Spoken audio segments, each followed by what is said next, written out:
7 children and the Alps, supposedly. Beautiful music, gorgeous. Picture this. You're watching one of the most beloved movies of all time, singing along to every note, when suddenly you realize there's a whole secret world hiding behind those rolling Austrian hills. What if I told you that some of the most important moments in The Sound of Music were filmed but never made it to your screen? And what if I told you that the cast was actually told to keep quiet about certain scenes that could have changed everything you thought you knew about this classic film? Today, we're diving deep into the forbidden footage of The Sound of Music, the scenes that were shot but locked away, and the secrets that the cast carried for decades. Get ready to see Maria, Captain Von Trapp, and the whole family in a completely different light. You know that feeling when you watch The Sound of Music and everything seems perfect? Every song flows into the next one. Every scene builds the story just right. And Maria's journey from confused nun to loving stepmother feels seamless. Well, that perfection came at a price. Director Robert Wise and his team filmed hours and hours of footage that you've never seen. And some of it was so different from the movie we know that it could have told a completely different story. Let's start with the scene that has movie lovers talking even today. There was supposed to be a moment in the film where Maria actually meets Rolf, the young Nazi telegram delivery boy who becomes Liesel's love interest. In the version we all know and love, Maria never even comes face to face with this character who ends up betraying the family she cares so much about. But the cameras rolled on a scene where these three characters, Maria, Liesel and Rolf, all shared screen time together. Can you imagine how different the story would feel if Maria had looked into Rolf's eyes and seen the danger that was coming for the Von Trapp family? The script for this lost scene shows Maria trying to understand the relationship between Liesel and this young man, not knowing that he would later be the one to nearly destroy everything she had worked to build with the children. The scene was fully filmed, with Julie Andrews, Charmian Carr, and Daniel Truhit all performing their hearts out, but when it came time to put the final movie together, the decision was made to cut it completely. Why would they remove such an important moment? According to people who worked on the film, the scene messed with the flow of the story. The movie was already running long, and every minute counted. But more than that, the filmmakers realized that keeping Maria and Rolf as strangers made the final betrayal hit harder. When Rolf blows that whistle at the end and nearly gets the family caught by the Nazis, it's more shocking because Maria trusted that the young man who loved Liesel would never hurt them. If she had met him earlier and sensed something was off, that moment of betrayal wouldn't pack the same emotional punch. The cast members who filmed this scene were told not to talk about it in interviews. This wasn't just about keeping movie magic alive or avoiding spoilers. The studio wanted people to experience the story exactly as they had crafted it in the final version. They didn't want audiences wondering about what might have been or feeling like they were missing part of the story. But that's not the only scene that got locked away in the vault. There was another moment that would have shown us a completely different side of the romance between Maria and Captain Von Trapp. In the movie we know, their love story builds slowly and sweetly, with small glances and the famous gazebo scene. But there was supposed to be a scene that showed both characters alone in their rooms, thinking about each other after they had started to develop feelings. This scene would have given us a window into their private thoughts and emotions. Imagine seeing Julie Andrews as Maria, sitting on her bed, maybe brushing her hair, and realizing that she was falling in love with this widowed father. Picture Christopher Plummer as the captain, standing by his window, thinking about how this young woman had brought music and joy back into his home and his heart. The scene was designed to show the audience that both characters were struggling with the same feelings at the same time. The cameras rolled, the actors performed, and the scene was captured beautifully.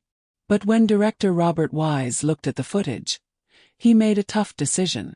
He felt that showing these private moments actually took away from the power of the story. The magic of Maria and the captain's romance was that it grew naturally through their interactions with the children and each other. Adding a scene where they were separately pining for each other felt too obvious, too much like spelling out emotions that the audience could already feel. So the scene was cut, and the cast was asked not to discuss it in interviews or behind-the-scenes features. The studio wanted to maintain the idea that what you saw on screen was the complete story, that nothing important was missing. They were worried that if people knew about deleted romantic scenes, they might feel cheated or confused about the love story they were watching. There's another fascinating piece of footage that most people don't know about. Remember that iconic Do Re Mi sequence where Maria and the children sing their way through Salzburg? Well, that scene was originally supposed to be much longer and much more elaborate. The original plan included the characters running and singing through an actual garden maze on the Von Trapp property. The filmmakers spent weeks planning this maze sequence. They drew detailed storyboards showing exactly where each character would be at each beat of the song. They timed every step, every turn, every musical note to create what would have been one of the most complex musical sequences ever put on film. The idea was that as Maria taught the children about music, they would literally navigate through this maze together, symbolizing how music was helping them find their way through life. But filming in a maze turned out to be a nightmare. The cameras couldn't capture all the action properly. The sound didn't record clearly with all the hedges and turns. The children kept getting confused about where they were supposed to be, and the whole sequence felt cramped and chaotic instead of joyful and free. After days of trying to make it work, the decision was made to scrap the maze entirely and film the Do Re Mi sequence in the open spaces of Salzburg that we all know and love. The cast members who had spent days running through that maze, learning their blocking and perfecting their timing, were disappointed but professional. They were told that the maze footage would never be seen and asked not to mention it in interviews. The studio wanted people to believe that the Do Re Mi sequence we see in the final film was always the plan, that it was perfect from the very beginning. Even the songs themselves have secrets that the cast kept quiet about for years. My Favorite Things, one of the most beloved songs in the movie, originally had completely different lyrics. Oscar Hammerstein, too, who wrote the words, struggled for days to get the song just right. His original notes show him trying out lines like, curling my fingers in warm woolen mittens, instead of bright copper kettles and warm woolen mittens. He even wrote riding down a hill on my big brother's bike, instead of the verse about silver white winters. The cast had to learn and relearn lyrics as Hammerstein changed his mind about what Maria's favorite things should be. Julie Andrews practiced multiple versions of the song, not knowing which one would end up in the final film. When interviews were conducted during and after filming, the cast was coached not to mention the alternative lyrics or the fact that some songs had gone through major changes. The studio wanted to maintain the illusion that these now famous songs had sprung fully formed from the minds of Rodgers and Hammerstein. Do Re Mi had its own secrets too. The song was originally titled First Singing Lesson, and it was going to be the very first song that Maria sang with the children. But as the movie was being edited, the filmmakers realized that My Favorite Things worked better as Maria's introduction to the children, showing her caring, nurturing side during the thunderstorm scene. So Do Re Mi got moved to later in the film, and its original title was forgotten. But here's the part that really shows how much the cast was asked to keep quiet. There were multiple versions of some scenes filmed with different songs in different places. The cast had to remember not just what was in the final movie, but what they were and weren't supposed to talk about from all the various versions they had performed. Even the ending of the movie could have been completely different. There were discussions about showing more of the Von Trapp family's actual escape from Austria. The real Von Trapp family had a much more complicated and dangerous journey to freedom than what we see in the movie. There was talk about filming additional scenes showing them hiding, being chased, and struggling to reach safety. Some of this footage was actually shot, showing the family in darker, more frightening circumstances. But test audiences found these scenes too intense and scary for what had been a joyful musical about family and love. The decision was made to end the movie on the hopeful note of the family walking toward the mountains, letting the audience imagine their successful escape, rather than showing the harsh reality of what refugees faced during that time. The cast members who had performed in these darker scenes were specifically asked not to mention them in interviews. The studio was worried that talking about scary Nazi chase scenes would change how people thought about the Sound of Music. They wanted it to remain a family-friendly movie that parents could watch with their children without worrying about nightmares or difficult questions about war and persecution. Christopher Plummer, who played Captain Von Trapp, later admitted that he felt conflicted about some of these decisions. He had researched the real Von Trapp family story and felt that showing more of their actual struggle would have honored their experience better. But he was contractually obligated not to discuss the deleted scenes, and he respected the artistic decisions that had been made. Julie Andrews faced similar restrictions. She had formed close relationships with the child actors and felt protective of them. When scenes they had worked hard on were cut from the film, she wanted to publicly acknowledge their performances, but she was asked to keep those moments private. Years later, she would describe it as one of the hardest parts of making the movie, having to pretend that deleted scenes had never existed. The child actors had an especially difficult time with these restrictions. Kids naturally want to talk about their experiences, and they were excited about every scene they filmed. Having to remember what they could and couldn't mention in interviews was confusing and sometimes upsetting for them. Charmian Carr, who played Liesel, later said that she felt like she was keeping family secrets, which seemed especially strange for a movie that was all about bringing a family together. What makes these restrictions even more interesting is that they weren't just about artistic decisions or running time. The studio was also thinking about how the movie would be received in different countries.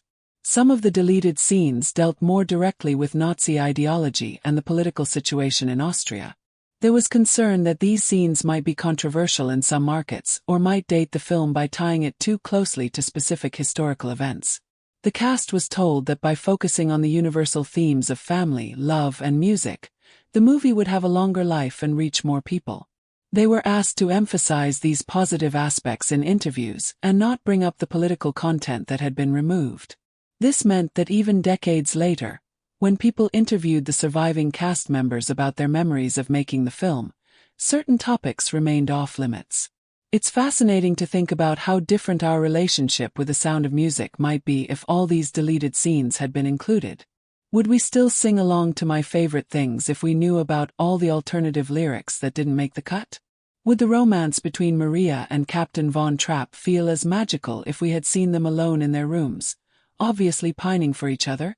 Would Do Re Mi be as joyful if we were thinking about the maze sequence that didn't work out?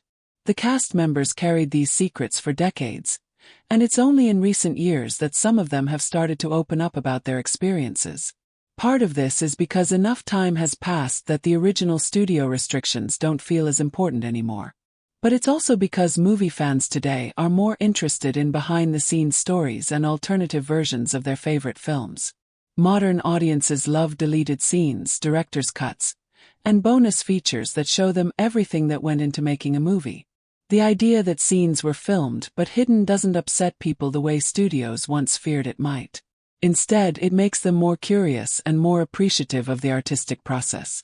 What's remarkable is that despite all these cuts and changes and secrets, The Sound of Music still became one of the most beloved movies ever made. Maybe that's because the filmmakers, despite having to make tough decisions about what to include and what to hide, never lost sight of the heart of the story. They knew that at its core, this was a movie about the power of music to heal, the importance of family, and the courage it takes to stand up for what you believe in. The cast members who kept these secrets weren't just protecting movie magic. They were protecting something deeper. They understood that sometimes the story that reaches people's hearts isn't the same as the story that actually happened during filming. The sound of music that exists in our collective memory, the one that families watch together every year, the one that makes people break into song at the mention of Raindrops on Roses. That movie is more real and more important than any collection of deleted scenes could ever be. But knowing about these hidden moments does add another layer to our appreciation of the film and the people who made it. It reminds us that creating something beautiful often means making difficult choices, that perfection comes from knowing what to leave out as much as what to include, and that sometimes the most professional thing an actor can do is stay quiet about their work. The next time you watch The Sound of Music, remember that Julie Andrews and Christopher Plummer and all those talented child actors were carrying invisible scenes with them as they performed the scenes you can see. They had lived through versions of the story that you'll never experience, and they had to trust that the version you were getting was the right one. That's the real magic behind the scenes that the cast was forbidden to talk about. It's not just about what was cut. It's about the dedication and trust that went into creating something that would touch millions of people's lives. The forbidden scenes are part of that story. Hidden but not forgotten, secret but still shaping everything you see on screen. So there you have it.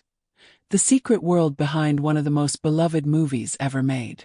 These deleted scenes and forbidden stories show us that even our most cherished films have hidden depths and untold stories. The cast of The Sound of Music carried these secrets because they understood that sometimes protecting the magic means keeping some of it to yourself. What do you think? Would you want to see these deleted scenes if they were ever released? Or do you prefer the mystery? Have I changed the way you think about Maria, Captain Von Trapp, and the whole Von Trapp family? Drop a comment below and let me know your thoughts. And if you enjoyed discovering these hidden secrets from behind the scenes of The Sound of Music, make sure you hit that like button, share this video with your fellow movie lovers, and subscribe for more fascinating stories from the movies you thought you knew everything about. Trust me, every classic film has secrets waiting to be discovered, and we're just getting started.